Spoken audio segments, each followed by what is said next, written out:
বাংলাদেশের জনপ্রিয় content creator ও food blogger Iftekhar Rafsan ওরফে রাফসান দা ছোট ভাইকে ১৬ লাখ টাকা জরিমানা করেছে বিশুদ্ধ খাদ্য আদালত।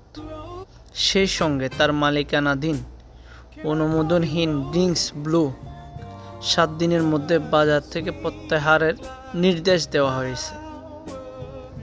আজ বুধবার ২৮ আগস্ট বিশুদ্ধ খাদ্য আদালতের বিচারক আলাউল আকবর এ আদেশ দেন।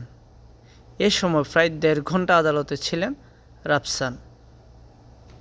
ব্লু ড্রিঙ্কস পানীয়টি অনুমোদনহীন হওয়ায় নিরাপদ খাদ্য কর্তৃপক্ষের ক্ষমতাপ্রাপ্ত খাদ্য পরিদর্শক মোহাম্মদ কামরুল হোসেন এক আবেদনে বলেন, ব্লু এর কোনো অনুমোদন নেই, এমনকি ওষুধ প্রশাসনও জানে না এসব ওষুধ নাকি পানীয়।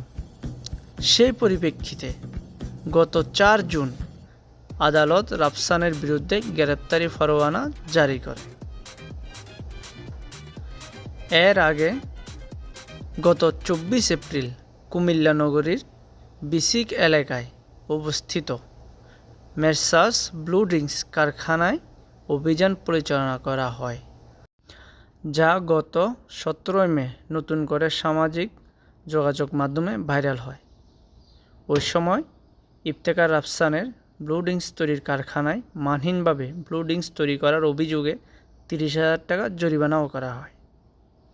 জানা যায়, কুমিল্লা বিসিক শিল্পীনগরীতে অবস্থিত মেসার্স ড্রিঙ্কস ব্লু বেভারেজ প্রতিষ্ঠানটি মোড়কজাতকরণ নিবন্ধন সনদ গ্রহণ না করে ইলেকট্রোলাইট ড্রিঙ্কস পণ্য প্রস্তুত করে আসছিল।